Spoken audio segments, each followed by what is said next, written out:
sculpts and hip replacements and facial reconstructions, all done by 3D printing devices. So a lot of research money is actually pumped into medical science and 3D. The beauty of the human body is it's quite small when it comes to 3D printing.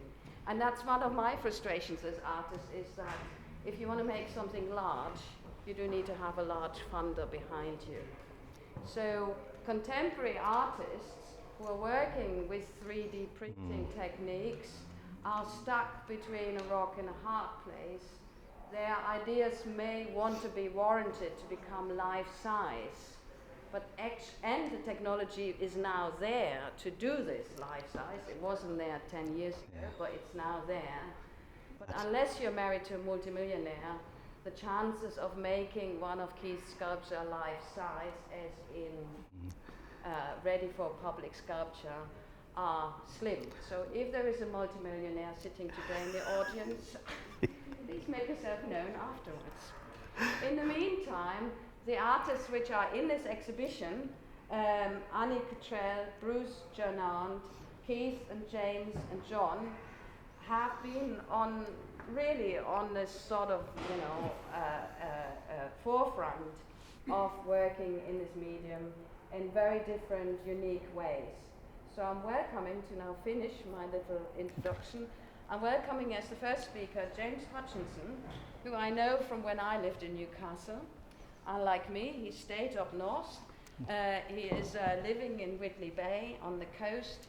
He is program leader at Sunderland School of Art, or Sunderland University, Department of Art.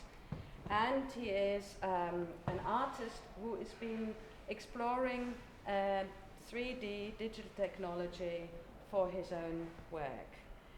So the floor is off to you. Thank you. Okay, so originally I studied painting at Chelsea College of Art, and gradually, whilst I was investigating the joys of paint, I moved towards new technology, which then was the Mac Classic. So it was a little, I got the first Mac Classic for Chelsea School of Art. And that's okay, you're right. Yeah. And then this piece on the right here was in a book that Keith published in about 1998. And it's a kind of combination piece where I took data, imagery from Berlin and imagery from London, and I made a kind of hybrid city, which the idea was, you know, in the way that the internet works, that you can be in two places at one time, really, even if it's just in your mind. So the piece on the right was stereolithographically printed in 1998 on a machine a bit like the one out in the foyer that's printing at the moment. But then that piece required £1,000 of cash in order to realize a piece about this size. So my journey through 3D printing has been from, you know, being involved in projects where you get access to technology, but as the technologies become cheaper and cheaper, we now at Sunderland have a 3D printer which costs, you know, the price of that print, and we're able to make PLA prints for, you know, I don't know, £5 for something that size. So the costs has come down enormously. But what I'm going to show you are some of the kind of wide variety of works that I've made, and talk a bit about how I've kind of used the computer as a studio, if you like. So, you know, when I left Chelsea, I worked for the Student Union, and I got the Student Union the first computer, this little Mac Classic, and then I was using that with Painter on it to make make artwork and carry on my practice. But I was also, you know, moving towards integrating technology into my practice, I guess. So. This is a piece on the right that was in 2002, Meta Monument in the Laying Art Gallery, and it was aluminium and plastic mirrors. But the little drawing on the left was done on the computer, and I was kind of using, you know, computer to design the work and then work through what I wanted to do before I made it in situ. Okay, so the idea behind this sort of piece was that the audience became integrated into the artwork, if you like. Sorry. Okay, then 2004, I had a big solo show at the Baltic in Gateshead, and out of all these pieces, I need a pointer really, but the dark one with the little white pixels, this was a generative interactive piece where I worked with a programmer, and the idea was that the little white pixels expanded and contracted in relation to each other. So it was like, I think it was four projectors, a generative piece, and working collaboratively with the institution and with computer programmers, and then various other flash animations, and working with the architecture of the space as well. So very much designing the exhibition. The striped piece is actually a barcode piece as well that was painted specially for the space, and using the idea of encrypting language into barcodes and then painting that into the space. So it's a little contrasty, this slide, but from using a computer that was a Mac Classic that was kind of, you know, box size, I got very much into using smartphone, using my mobile phone as a drawing tool. So all of these prints were made on a tiny Sony Ericsson first generation mobile phone that had a little drawing package built into it, and then were printed out on an inkjet printer onto, you know, archival paper. So this was a work in the foyer of the of the National Glass Centre, and it was curated by a guy called Keith Whittle. So I had a piece in the AV Festival. Again, this was another kind of collaborative piece. I got a residency with MEMA before MEMA existed. A curator called, curator Judith Winter basically was organising kind of pre-MEMA events, and I got to work with a programmer through their virtual reality centre at Teesside University, and we basically built a mini virtual reality. It was 4 screens. Again, they were generative sculptures that built themselves on. And you used a games you used a games controller so you could navigate through the self-building sculpture. So I worked with again another programmer from Huddersfield in this particular case, but I also worked with programmers from Teesside. So in the end, it was an installation in a shop it was exhibited as part of the AV Festival in 2006 in a kind of empty shop type space. We had four computers running, all synchronized with a bit of hardware running processing, and you used a games controller to navigate it, but all the Mac Minis were concealed in a little child's desk, and there was a child's chair, so you were kind of sitting in the middle of this 4 projections, and flying through the sculpture as it was built. And he had a little wing mirror so you could see the sculpture behind you as it, you know, each screen was a different view of the sculpture, if you like.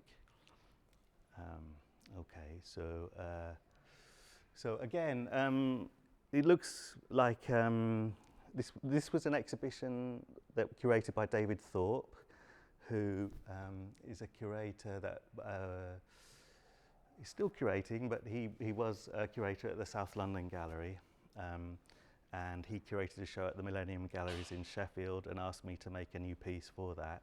And again, this was made out of welded aluminium, but it was designed on a computer. So I planned everything out on the computer and then gave the drawings to a fabricator who made the work. Which is a similar process to this piece, which is was again another commission through Northern Print this time for a media company that was building property in the Oosburn, which is a part of Newcastle, which is sort of a regeneration area. And this is a bike rack sculpture, okay? So it's got a function that people can chain their bikes to it, and it's also got a kind of formal quality of a sculpture, if you like.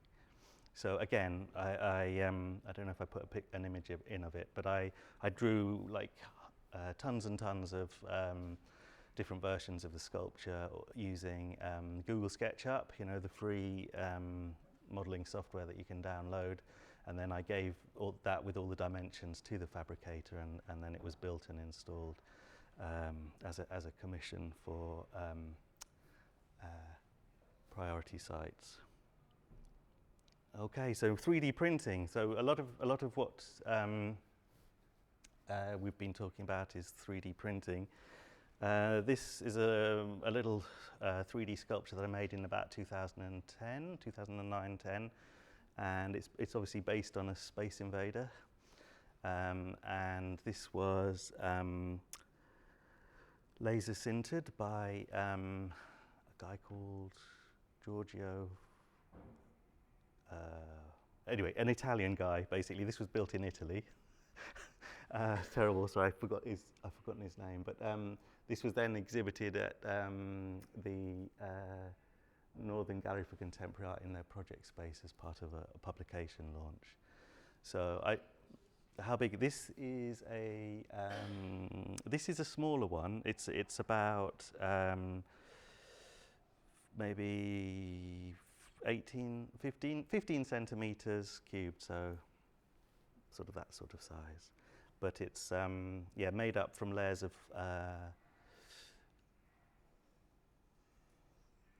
powder that's fused by a laser, basically. But there were a series of these works, and one of the things that I've been enjoyed very much working with over time has been an organisation called Ars Mathematica in Paris. So yes, this piece was made in Italy by a guy in Italy, and it's been exhibited through Ars Mathematica. Yes, I can look there or here, can't I? Sorry. So working from found objects, if you like, the drawing of a Space Invader, which I made on my mobile phone and then translated in. It was still kind of borrowing from the Space Invader and then translating it into a sort of three-dimensional form.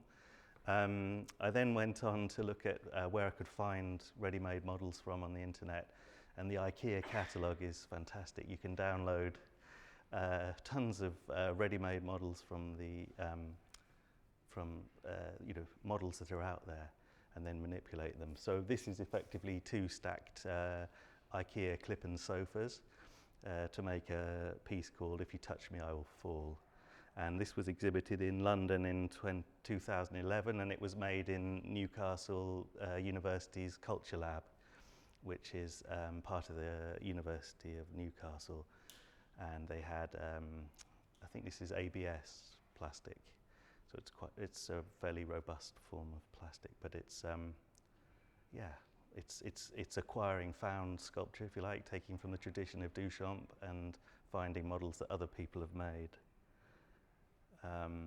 This is going back to the other way of working that I have, which is a piece that's from a drawing that I made on my mobile phone and translated into a video. So the image faded in and faded out. But again, it's translating a two-dimensional drawing into a three-dimensional image in using a Google SketchUp, simple 3D modeling software.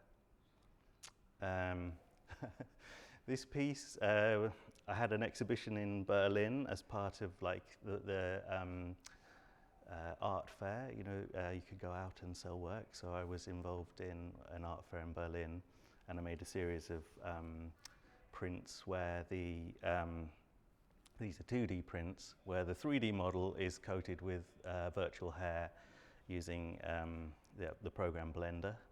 So this is, again, another image taken from, I think this is a child's nappy, and it's a kind of alien creature, but it was just the pixelated outline on a two-dimensional print, which has then been turned into a three-dimensional print, had hair added, and then printed out back as a two-dimensional print. Okay, so then there was a hairy project and a hairy website, and a whole series of things grew hair, basically. Then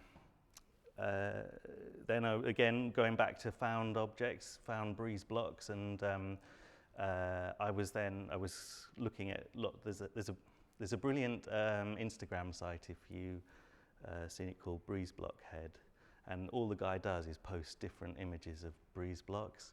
But this piece was made before I came across Breeze Block Head, and essentially I would find interesting breeze blocks and then make a 3D drawing of them, and then I was putting the breeze blocks together to make kind of formal sculpture, if you like. Again, that was output as a video, and I think video and video projection is a good way to look at three-dimensional forms as well. And when you were saying about scale being an issue with 3D printing, yesterday we were working at the Museum of Science and Technology showing some of the pieces from the MESH show on the HTC Vive headset. And what you can do with the HTC Vive is just that thing about scaling them. So you can take your tiny file, and if you have a large area, you put your headset on and you can walk around the piece and, you know, get a feeling for the work at a much greater scale. So this is another piece that was made from mobile phone drawings, and another one.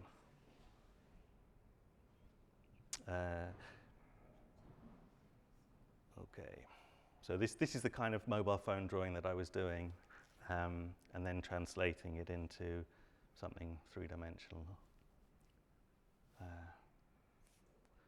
I've not tried to attempt to print that one, Keith. So, in terms of sculpture as well, you know, my practice seems to fire on lots of different levels, and I've been working quite a lot with plastic bags and motifs and found stuff.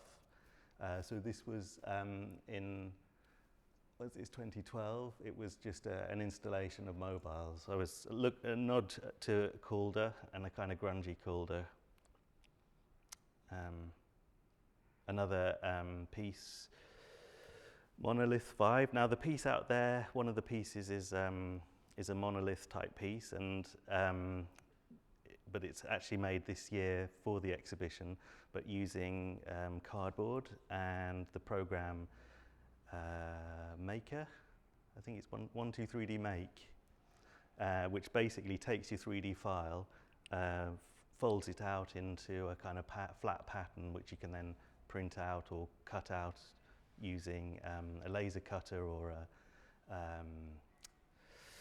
in this case I just put it onto an acetate, traced it onto the cardboard and cut it out, and then used wire to tie the different parts together to make a larger object. And you know, it's been used, it's an effective way of scaling things, you know.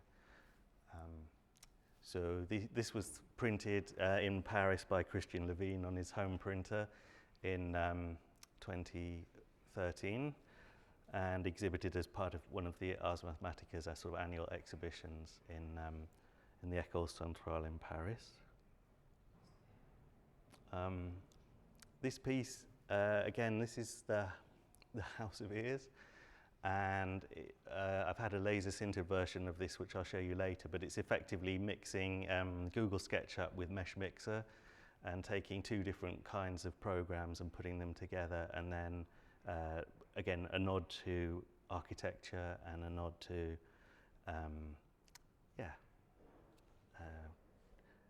maybe Sterlac. This was a piece that was, oh, the top bit's missing, but this was a project that was at SIGGRAPH in, I don't know if it's on the next one. Oh, yeah, 2013. And basically, some guys in California were asking for models, and we were sending, so I made a version, the project was called The Garden of Earthly Delights, and I made the sort of the model at the top based on Hieronymus Bosch's painting. And then I sent the files over to California, and then in this case, a guy called Andy Joyce then modified the files and sent them back. And the idea, it was a sort of an exchange of work. So that was him manipulating my piece, and then that was me manipulating his piece. So, or manipulating a different work that was from the pool of work, sorry.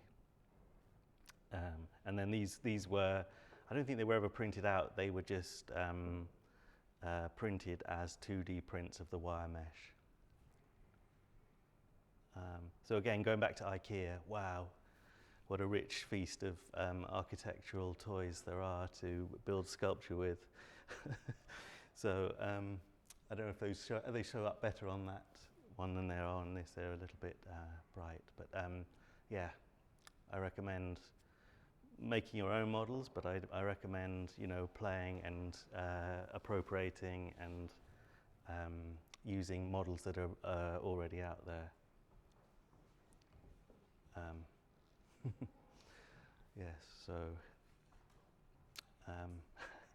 so this then goes on to the thing which I've been working with most at the moment, which is, I think it's called, is it photometry? Where you take, there's a program called 123D Catch that you can use on your smartphones, and basically you take lots of photographs around an object and it builds you a 3D wire mesh. So this is this is a piece that someone had photographed Henry Moore's Old Flow, I think it's called, she's nicknamed, and so this is a hairy Moor, basically. So it's, yes, taking a 3D file off the internet and then putting hair on it. This is the model for the piece that's out there, the cardboard piece, but an earlier version of it.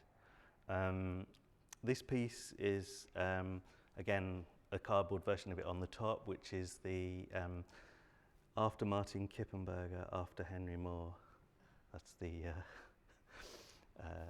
and then the bottom piece is James Henry Barbara.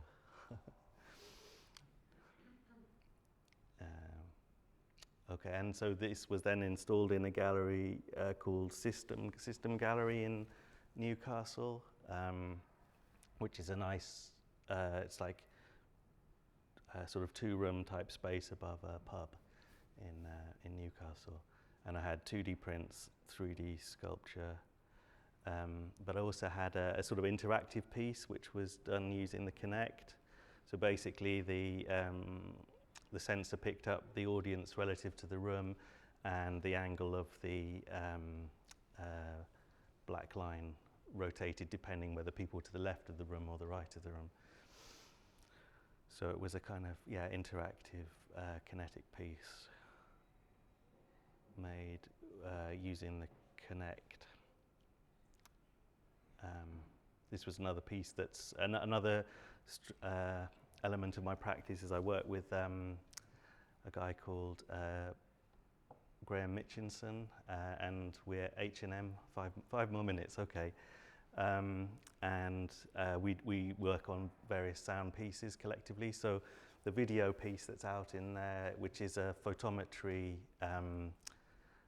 3D model of a clay sculpture, has got a soundtrack that's made using Sonic Pi, which is a kind of live programming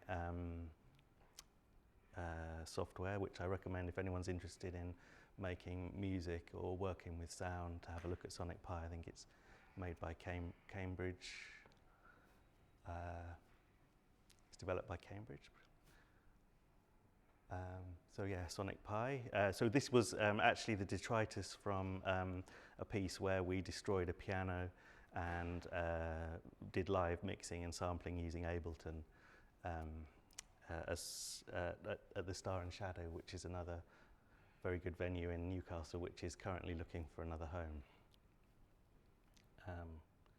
So this was all part of this show, Equilibrium. Again, stripped down mobiles.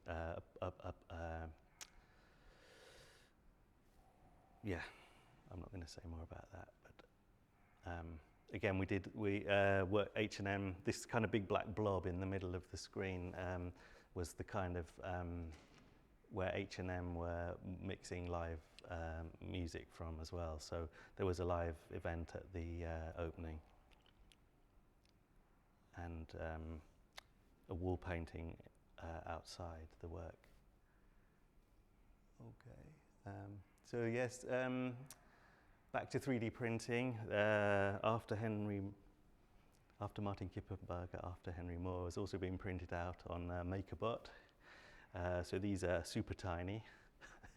They're not grain of rice size, but yeah, I think the little ones are about 1 centimetre and the big ones about 2 centimetres high. Okay, so this was, again, in the fine art department we have a little MakerBot, or we had a little MakerBot.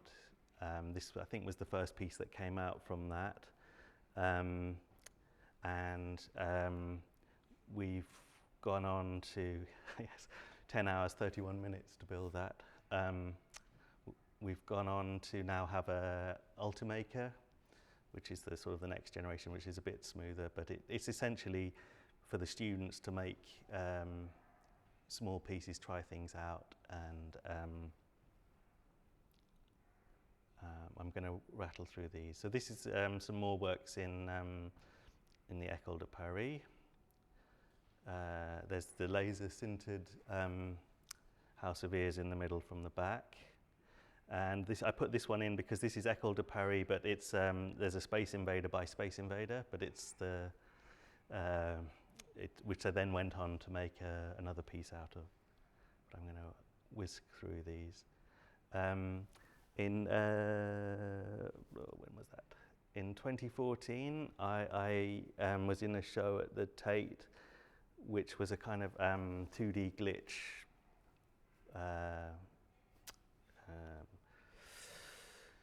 project in the kind of members area, and from that I got the idea that maybe we would develop our own kind of 3D glitch exhibition and look at the mistakes and errors in 3D printing and use that as a kind of idea for an exhibition.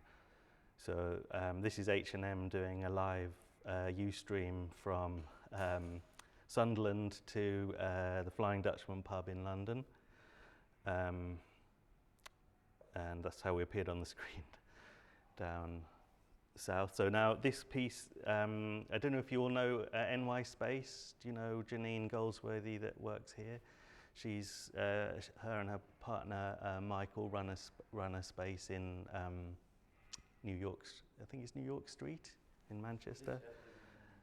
So this was a group show with Noel Clewitt, and I had paintings in one room, and then that's my version of the Space Invader that I'd seen in Paris as a three-dimensional form, printed out in Sunderland on the, this was on the MakerBot. Okay, so then the House of Ears piece then went out to Texas. I went to the Brown Symposium, which is like interdisciplinary conference and exhibition that Mary Visa organised at Southwestern University in Texas, and there were lots of interesting people from different aspects of 3D printing. They were doing biological 3D printing, or using it for art, or designing guitars, various things like that. But I had my piece out in Texas and spoke at the conference. So that last slide was that's Christian actually talking on the stage in the Brown Symposium. And from that, I met other people who were wanting to submit files for this 3D glitch piece. So I'm going to whiz through this one because that's another show at, because I'm thinking there's 5 minutes. So one aspect of this is the idea of data bending. So that's kind of corrupting a 3D file, taking, you know, your three-dimensional file, taking it into Photoshop, redrawing over it, and then opening it back up as a 3D file. And this can be done with sound, or with 3D stuff, or with 2D drawings. You know, the idea of manipulating and changing existing files. That's another thing I'm interested in. So, yes, this is a plastic bag that's been 3D scanned using a MakerBot scanner, but it was actually moving as it unfolded. So it kind of created, something different other than a plastic bag. And there it is printed out. This was a piece for, again, the NGCA City Library. And Zoe Walker and Neil Bromwich organised an art lending library, and they kind of built this kind of strange sculpture where artworks would slot into the kind of display cabinet and could be taken out by people and installed in their homes. So I made a large regular sculpture, but I also made, I think it's a 3D version of it that was as an animation, so people could have the sculpture, look at the video, and I think play a memory stick as well. So crossing over between different art forms is kind of a key part of my practice. More 3D prints. These are from, again, 123D Catch scanning. I think taking again, a plastic bag or a little sculpture from a piece of blue tack, something like that, and then scanning them and printing them out bigger than they actually were. Okay, and I put this in because you're probably familiar with this if you've done 3D printing, but it's the idea of building supports. So in the way that bronzes have runners and risers, 3D printers, plastic PLA filament ones need to build their own support. So that's the structure that supported the building of that piece.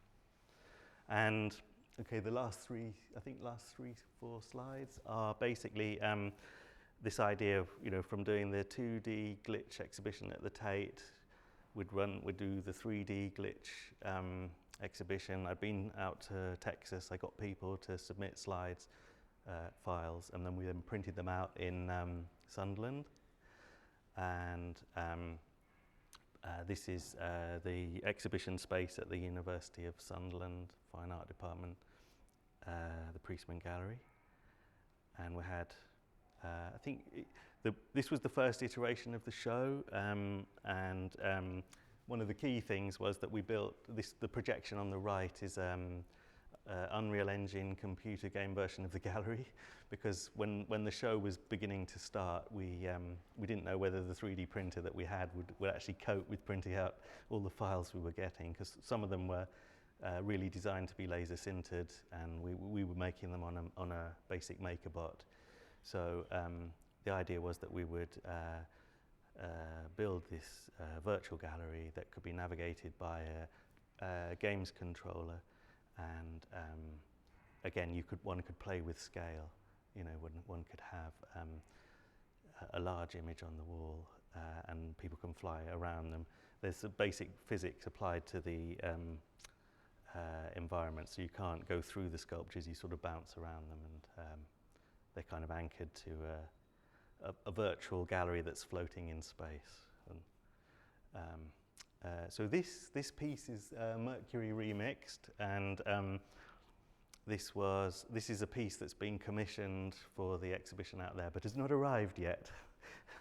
And this is going to be it has been built by a 5-axis milling machine. So it's quite a history behind it, but it's a 3D scan by Oliver Larrick from the Lincoln scans of marble sculptures in the Lincoln collection. And then basically it's a 1.5 meter high sculpture by Joseph Nolenkens, a kind of out of marble. And essentially Oliver Larrick put various scans on the internet for people to manipulate. And what I've essentially done is taken a sort of mosaic or pixelated version and a kind of high-res version and put the two together. So you get a kind of glitched feel to the three-dimensional sculpture, but it's not a real pixelation. And it maybe refers to various other sculptors, like perhaps Daniel Silva or perhaps Anthony Gormley, a kind of sort of hybrid of different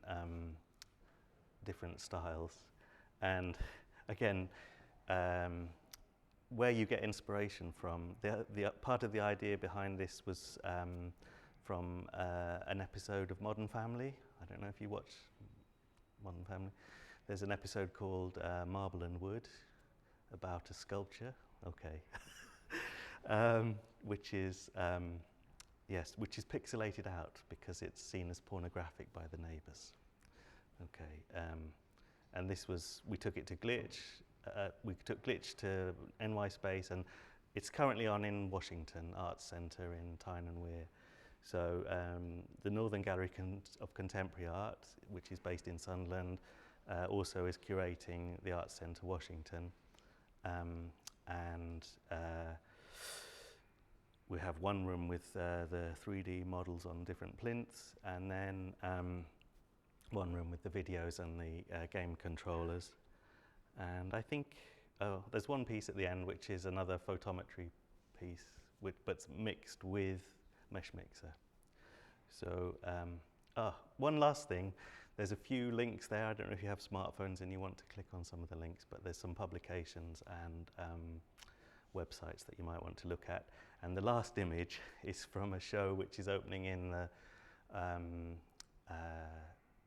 Priestman Gallery called The World of Print, which is part of the Northern Print Biennale, but is a sort of non-craft printmaking show.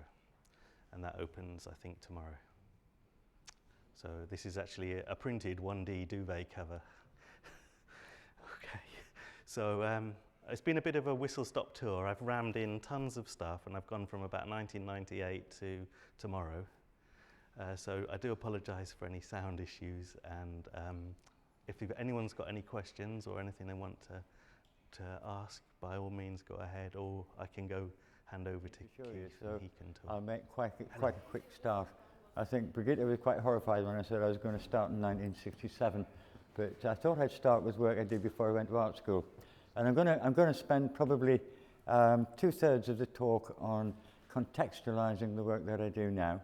And I didn't just suddenly start 3D printing for the sake of 3D printing. It was a very slow process. And lots of the concerns that I've been involved with throughout my, I don't know whether to call it a career as a sculptor.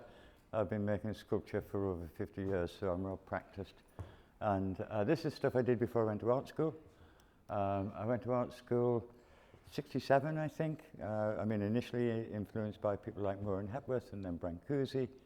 The thing about Brancusi really was this idea that he said of his contemporaries and predecessors alike, that they work in beefsteak, making anatomies, representations and copies, producing corpses in stones. So he wanted to go to the essence of things, I believe, generally, but it's debatable as just exactly where that essence might reside, of course. So I'm going to need to move on quite quickly. I went to art school, and then towards the late 60s, of course, minimalism, pop art was like kind of very popular. So I suddenly discovered that sculpture didn't have to be a lump.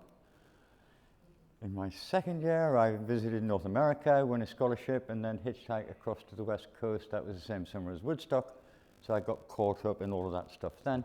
And here, this sort of, the whole idea of you know, the Golden Gate Bridge in the bay with the clouds and everything, I found quite romantic, quite different to the Tyne Bridge, really, where I come from. And that influenced work like this, which was really along the lines of, I guess, questioning the nature of reality to some extent, that what is it? The work isn't representational, really. It's not something that you're likely to have seen before. Then, of course, Backhouse Park, Sunderland, actually. That was a piece I had in my degree show again, kind of anti-gravity thing. It was really about blue meanies back on Tyneside after all that lovely stuff in California and having a great time and coming back to college. But I mean, it's an anchor chain that I got from Dunstan, from the shipyards. I welded it together and then hung those concrete blocks on it, etc. Then again, dealing with a different kind of illusion, I suppose. The last one is dealing with some sort of weightlessness, some kind of odd anti-gravity. And gravity is very important to me in the work that I do now, which I'll get to as I get through the talk. But here is just basically a 1 point something meter, actually 4 foot square meter, 4 foot square mirror, just horizontally on the ground with these arcs painted in it that fall into the space of the mirror. And then, of course, thinking about perspective and mirrors, it occurred to me to cut out a mirror in perspective and just lay it flat on the ground with the sky reflected in it. So it's not actually a three-dimensional object, it's a two-dimensional object, but you can tell by the pattern of the clouds across the top that it's flat, of course. I mean, obviously, you know, artists like Robert Morris were using mirrors, Smithson was using mirrors. I don't know that I was aware of Smithson at the time, but I've actually had to omit that work from this talk because obviously to cover so much time in such a short space is very difficult. It's going to be something like a year every 30 seconds at this rate, I think. So this was working with illusion again, 2 mirrors back to back and 2 sheets of perspex in the end frames. It was a triptych actually, but another 2 pieces went with this, but this does really to make the point really of illusion and reflection and light. These were amorphous lumps that I manufactured quite cheaply in the late 60s. Glass fiber and polyester resin was very, very cheap. And you know, you could just use it, it was free at college. And so I manufactured these amorphous lumps that didn't actually look like anything. And these are tied to a bridge actually on the River Allen in Northumberland. They might still be there, although I should think the ropes have rotted away by now. A kind of an interventionist piece. There's another interventionist piece with all these like kind of nameless, unrecognizable things that are lying around down the street. That really was trying to operate outside of an art environment as a young student, asking myself what art was, what's it about? Is it because there's a sign on the door that says art, art school? Is it automatically art? Can you put things out in the environment and get a direct response from the public without putting the sign up? I didn't really care what kind of response I got. I knew there would be one. And so, you know, I mean, here now, first postgrad, I did it here in Manchester, 1970 to 71, 71, 72 actually. And the work became quite formal really again. These expanded polyurethane lumps dipped in polyester resin hung up to dry was how I made a lot of those things that I distributed. I did a lot of different things with them. I can't get to tell you about all of that right now. But the point here, I think, is they're formed under gravity. Because it's a viscous resin that's solidifying around an object. And when you turn that side, just turn the slide sideways actually, and so you see the dynamic of the gravity is actually pulling the objects from right to left. Yes, that's correct. I'm dyslexic. I can't quite tell looking up there whether it's right to left or left to right. But and then a very formal version of that. Which are some soapstone carvings that because of the tension and the sense of gravity and the forces involved, the leather straps and such like. I must say that Freud might have something to say about that one, but for me it was all just to do with the dynamics of the weight and the tensions involved in the work. And this, I actually, like James, went on to the Royal College, spent 3 wonderful years there in the sculpture department. And this is what I did in the first year. It was meant to be a room environment, and I can see a sort of a connection now with previous pieces between, you know, the the stone carvings and the chained up cloud with concrete blocks, and I think anti-tank blocks on the sort of Whitley Bay to Blythe coastline there. And it's quite fascinated by a volume of concrete underneath the surface when you just see little tetrahedrons sticking up. Then on a more ambitious scale, and this is my studio at the Royal College in those days, much more generous than the students get these days. I think there were about 5 people in my year. And this is a sawdust piece that's been, sawdust sprinkled over the top of glass fibre moulds that are over 1 metre square. So that was taken from the top of a 15-foot step ladder. It's an installation piece. And again, I think a reference to the work that I'm doing now with 3D printing, working in a cyber environment, then sawdust doesn't behave like that. It doesn't have a surface tension, and so the nuts and bolts wouldn't produce a form like that. Again, it's kind of questioning the nature of reality, wanting other people to question the nature of reality in some way that probably really rather naive.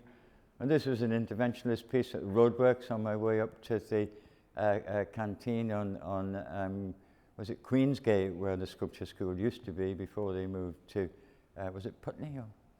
They're in Battersea, that's right, Battersea. And then this piece is across a river in Northumberland, not far from where James lives. And I'd put the nuts and bolts down sort of in an interventionist way, and I was taking photographs, and a woman from the estate on the other side of the river came across and said, it's a good job, somebody's done something about this. They're always washing away in the floods. So I was quite happy about that. And there's one there that's kind of been washed away in the floods. I can't reach that one over there. So then I began to really question the nature of the whole of my activity. I think this was towards the end of the second year at the Royal College.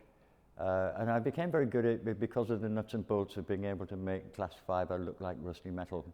That painting on the right, it's actually quite a deep slab, a bit like an early Serra, just these great big slabs of steel leaning up against the wall. But of course it's pseudo because it's made of glass fibre.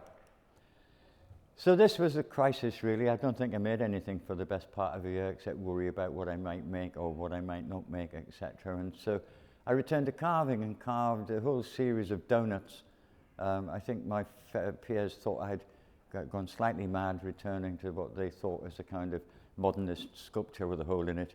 That really wasn't my concern, because in the 70s, when Hawkins first came up with this notion of the Big Bang, and that really, was a very difficult concept to try and get your mind around, the idea that everything was nothing, that everything came from nothing. And I still dealt with that to an extent, studying Islamic numerology, and that's had a considerable effect on a lot of the work that I do now, which hopefully I might try to make some kind of sense of as I go through the various images. So, having carved in my studio for 3 months, it had gotten fairly almost knee-deep in chippings and fag ends and the like, and it needed to clean it out. So I just started throwing the material at the wall, thinking I might use it as a floor covering. Then I formalized it by putting that cross there, and then it was a performative piece. This is what, 1973, I think, yeah. And the piece finished when the original cross got covered over. And then these are quite large sheets of glass. One of the nice things about working in Queensgate, right next to the Victoria and Albert Museum, was they'd throw out lovely showcases with quarter plate glass, so you've got quite a lot of free materials, really. And here's my studio. And the idea was really just that these sheets of glass appear to be floating. Of course, there's a brick in the middle of each one that's covered over by the sawdust, so that ties it in with the floor.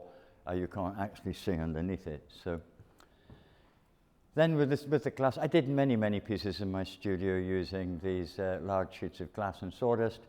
I mean, here I've actually tied them together with fishing tackle in pairs, and then put a plank of wood through the middle, packed them with sawdust, and then taken the plank away, and the sawdust has just simply fallen. Here, working with the same sheets of glass and sawdust, there's nothing really arbitrary about the composition of that, because you see at this point here is where the glass actually touches the sawdust, and working with the angle of repose of the sawdust, it says stop. It's always very difficult to know where to begin and end a work of art, I think, and a successful composition, I think, should contain all of those things that are necessary to it and exclude the things that are not. And my students will hear me say that nearly every day, I'm sure, because It's very easy to say and very difficult to achieve. I think you have to have some idea about what it is that you're attempting to say and whether you've said it well or not, or whether you could have said a bit more, or on an occasion like this, whether I could have perhaps said a bit less, but we'll move on. I was a fellow at Cheltenham, I had a wonderful year there. They allowed me to use their exhibition space to produce these ephemeral works that were really totally unsaleable. They were meant to be unsaleable. I just swept them up at the end of the day and did another one the following day until my muses left me, and I'd be rather depressed again for several weeks or months before I get going again. I'm sure all of the artists in the audience will know exactly what that feels like. This is a show at the Serpentine Gallery. I had a one-man show at the Serpentine Gallery in 1977. Now there's no glass fibre underneath these mounds either, it's just the way sawdust behaves. I've just basically stood a sheet of aluminium up against a chair and got a sieve and sawdust and just sieved these piles down. So it falls rather gently like snow. It's really rather beautiful stuff, is sawdust. I mean, I did lots and lots of work. I'm showing you some of my favourites. This is one at Cheltenham where a different kind of sawdust. This was cedar. I'd been using pine and it came from a different saw, so it behaved slightly differently. And I'm very interested in the behaviour of materials in a kind of almost sort of post-minimalist way, that what you see is what you get. Here what I've done is I've laid out a rectangle of cedar sawdust on the floor, and as part of my toolkit I'd have a snow shovel to tidy away with, because when you brush dust it gets airborne and the cleaners get very, very irritated with you after a while. And so it was a failure, this piece, really, until I did this to it, and I was about to clear it up and I pushed the snow plough through and decided to stop on this edge here. I needed to leave a little corner to give it a kind of context. So it's almost like James's ideas about Henry Moore. This is like internal, external forms, the internal space, the interior has been pushed out the outside. And then here, bricks and sawdust, the angle of repose again, determining the height of the pile. And it appears as if the sawdust is going through the bricks and the bricks are going through the sawdust. I used a Fibonacci sequence as a method to actually position the distance between the bricks, and so it's like, 0, 1, 1, 1, 2, 3, 5, 8, and so on. You add the last number to the next one. I didn't know what it was at the time, somebody had to tell me. But and then there's the closed system using a very similar thing. It's now going around in a square. It's not an endless progression, which I thought was really the opposite to it in many ways. I spent a bit of time in California as a resident at Hartnell College. I think the point about this piece, I played with sticks for months actually, but the point here is that things go where they can. I've applied an energy, if I can see my laser, to one end of the piece and then just pushed it with a long piece of wood. So the point is that, it's working there, just, that piece, I didn't place it. It's not a self-conscious placement. It's a result of an energy being applied to material and the cause and effect, really. Now this one came, 1980 when I started here.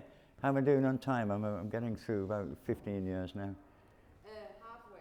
Halfway, good. I better speed up a little bit. But this one, I was interested in Islamic numerology, in Taoism, in the whole sort of theory surrounding black holes and everything and nothing, and in Islamic numerology using Vedic kind of calculations, everything becomes nothing and nothing becomes everything. That the highest number you use is 9 and the smallest is 0, but 9 and 0 are equivalent to each other.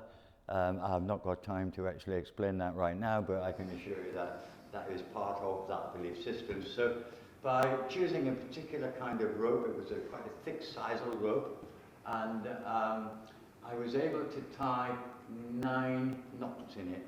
And I can't tie another knot because there's not enough rope left to tie a knot in, so it says stop. And then of course here it is nothing because there's no knot.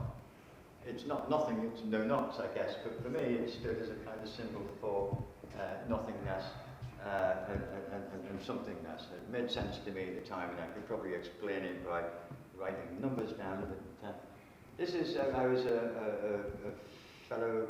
Oh no, I left actually. I'd spent some time unemployed after leaving the Cardiff School of Art doing a fellowship there.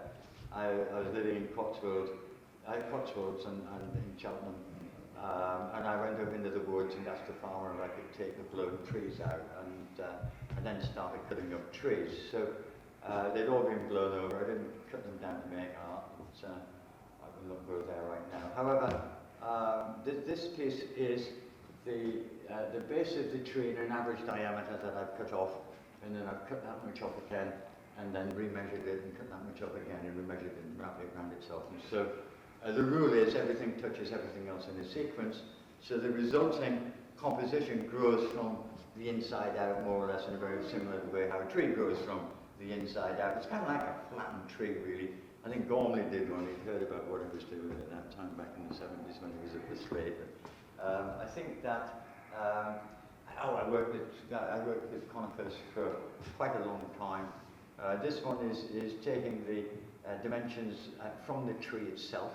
And so what I'm doing here is I'm morphing a cone into a pyramid. On a computer, it's very easy to morph one thing into another thing. So the reason for showing a lot of this stuff, as I said to begin with, is to lead you into the kind of things that I'm actually working with now. So by taking an average diameter, doubling it and cutting that off twice, that gave me a base unit to work with, and then I remeasured, doubled, remeasured, and so you get this like kind of pyramid emerging from what had been a cone. This piece was kind of interlaced. There's something waiting to happen there that I couldn't see at the time. I've just cut out several tree trunks and alternated the slices, and then at one point the slices popped out and I cloned it. I made two identical, or seemingly identical pieces of work. Of course they're not identical, they're obviously to each other because all the odd numbers are in one pile and all the even numbers are in the other pile, but the information reads across, you've got the same colours, the same form, etc. I showed that at the Bibi Khan in Cologne, actually, in the gatehouse. There are two semicircular galleries, one above the other, and so what I did was I set up one set of logs on the lower floor and another set on the higher floor, so when you went up the stairway between the two, you could see into both rooms. Nobody really got it. I mean, they thought they were rather beautiful things, but they didn't actually get the idea that they were in the same room twice. This was setting up the same work to make it a little bit more obvious. That was Winchester School of Art in the gallery there. And so when you eclipse them at the bottom of the room, they cross over, you should see that there are pairs there. And then I set them up like this in a show in London about 3 or 4 years ago now, which makes it very, very obvious that you've got two sets of objects there. Really, I mean, in many respects, rather like chromosome division in like kind of biological replicative systems, really, where information is divided. And then, of course, triplets are inevitable. There's a piece I've got lying in my office at the moment that's called Trio. There are 3/3. 2/3 of the material in that pile and 1/3 in that pile. These slices are twice the thickness of these slices. I was showing this actually to, did you ever meet Dan Collins, part of the Interscoop crew? Anyway, I was over there giving a talk once and I said, this is rather like mother and child in a way. And he said, well, I'm not sure about mother and child. He said, it looks much more like father and son to me. Never mind. Here I've nested objects together, pushing things through each other, sending material up a helical path. This one's a system really of 125 slices dealt like in 5 piles and then in piles of 5 and then put back together again, so the rhythms and harmonies that run between them change. The bottom 5 look like the next 5, that lot look like that lot, that pile looks like that pile, but when you get the top looks absolutely nothing like the bottom because of the way that the tree is actually shifted and moved. Here I've applied the same modifier to a bunch of tree trunks. Basically I've just twisted them, but I do that quite a lot in CAD actually, by grouping things together and moving them simultaneously to generate coherence between them. Here there's kind of frequency developing, because tree trunks grow generally by getting narrower as they go up. It doesn't really matter what shape this top piece was. I chose a curve, I chose to put that curve at the front, but even if it had curved backwards, this kind of thing would begin to happen because the sum of the diameters along the bottom has got to be greater than the sum of the diameters along the top, and it would eventually end up just as a horizontal line going bleep, bleep, bleep, bleep, like so. It actually stops here, where it's separated. At that point there says stop because it actually separates from the column itself. Piece I did at the Liverpool Garden Festival with the help of the arborists from Liverpool, quite a big piece that, but here what I did, I skewed it into the hills. So skewing again is something that's quite a common tool in computer graphics.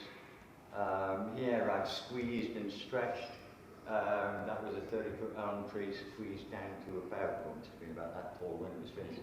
So by cutting it through a very severe angle and then piling up those pieces like that, I've actually stretched it that way and squeezed it that way. Totally very easy thing to do with computers. This is Mac Plus back in the, must be back 85, 86, 86. First time I used a computer to draw with. Then I began to use it as a design tool. I'd be able to kind of figure out what I needed to do with my sliced trees before I actually sliced them up with a chainsaw, put them back together again. That's a piece of kit I made.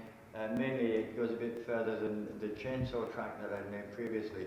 And this is a dividing plate and an angler drill and a drill jig plates here and a marker to mark the logs and everything. I think I used it once and then had gone virtual. I made this piece with it. This is symmetrical and asymmetrical at the same time. It has asymmetrical internal workings and a symmetrical exterior, which I thought was rather odd. I had to make it to figure out how that worked. And then this would have been 8 trees of different dimensions, cut up into slices and wedges and reassembled so that basically the information is traveling horizontally along. So the bit that's missing from there is here. And so it's a composite of 8 trees of different diameter put back together again. And then I began to realize that, I just became fascinated with the power of the computer as it developed, the hardware developed, the software developed. And I returned to donuts. I'd carved donuts when I was in a bit of a mess back at the Royal College before the appearance of that white cross in the corner of the room. And I was thinking, I read through Einstein and Leopold and notions of electromagnetism and gravity and such like, and the rise of field relativity and the decline of the mechanical view. And I'd always been fascinated by the torus form and still am. And so the thing about the torus in the CAD environment is that that's a regular torus donut shape. And now the hole in the middle can be reduced until the two radii here meet, or when the two diameters. You can't go beyond that point with physical reality. Whereas in the virtual environment, you can just keep reducing the external diameter of the torus, and then the hole disappears and produces this rather odd shape in the middle. It's a bit like the shape of the universe, actually, come to think of it, how they present that these days.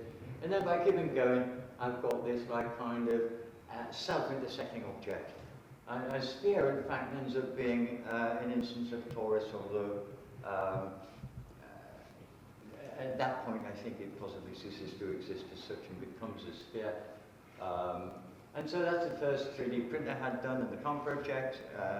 James had his first piece done on the COM project back in '96, wasn't it? I think '96 to '98, something like that. Yeah, it was certainly shown in '98, wasn't it? Yeah, showed it here actually with part of ICA.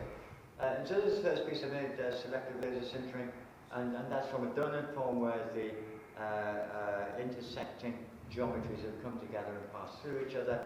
So the red surfaces are outward facing. It's probably got space in the middle of it, but in the end it's all like kind of a solid object, and they might have space trapped in it. I mean, Suzanne worked with the cone, the sphere, and the cube. I work mainly with a donut, but I also use cylinders and spheres, and invariably lots of my pieces end up in the format of a tetrahedron. Tetrahedron being the most economical three-dimensional form that you can construct. This piece called Shoal, again, you can see that triangular form. It's actually tetrahedral, and the sort of spaghetti-like bits were cylinders, and the other bits were spheres, and they've been severely deformed in a CAD environment. The point being, you can't do that with material in the real world, and I can't emphasize that enough. This is a piece built by Encore Technologies. It's a 3D color paper print. They've developed some really rather exciting 3D printing technology. They're having a bit of a problem with it at the moment. They launched it at the Computer Electronics show in Las Vegas in January and got the 2016 Innovation Award for it, but they haven't released it yet, and it's tripled in price since the price they announced then to what it's costing now. But it'll still be very economic. It'll be a lot cheaper than many of the other plastic or nylon printing systems, or even the gypsum system. And that's a piece actually that they sent me. It arrived on Thursday last week, and I spent a couple of evenings polishing it, or basically just trying to bring the colour out of the surface. And the thing is that the rippling that you will get inevitably on any 3D print, but maybe the Form Labs gives you a really very fine layering. But as you move sort of to near horizontal, you're always going to get that step of the thickness of the slice, however thin that slice is. It might be imperceptible in some cases. Oops. And then this is printed on a machine that we had in the shed here in Manchester, in the 3D print area in John Dalton building. And this was intended to actually look like stone. It's printed out of gypsum. Gypsum is stone, and so it's reconstituted, and I basically projected colour into it and through it. That piece is in the exhibition just out there. Printed that here as part of my research last summer. I was fortunate to get a little bit of research funding, and I made, I think, 8 maquettes. And then this one was a little bit bigger, which I paid for this one myself. This one was about 1,800 quid to print. And this one is actually in the Vive now, wrapped around that sculpture. That I was delighted with seeing that up in Washington just a couple of weeks ago, 3 weeks ago. Couldn't believe it, absolutely fabulous. But here I'm dealing with like kind of 2 things really. It's called in between because it sort of exists in between. At first sight they look like a bunch of sort of deformed spheres hanging around in space. I don't think any of them actually touch each other. But also, when you look at it again, it becomes this rather odd, foamy, white mesh that you actually see through. You see something beyond it, where you can see that there's that shape there, and then there's this one here that actually they're really being shared on the surfaces of the deformed spheres, or there's something else beyond that. And I think that brings me pretty close to the end. That's the one in the Vive, but I was able to see that something like 25 feet tall. It was absolutely amazing to go in there with it and walk around it. And that brings me to the end of my talk. Thank you very much for listening.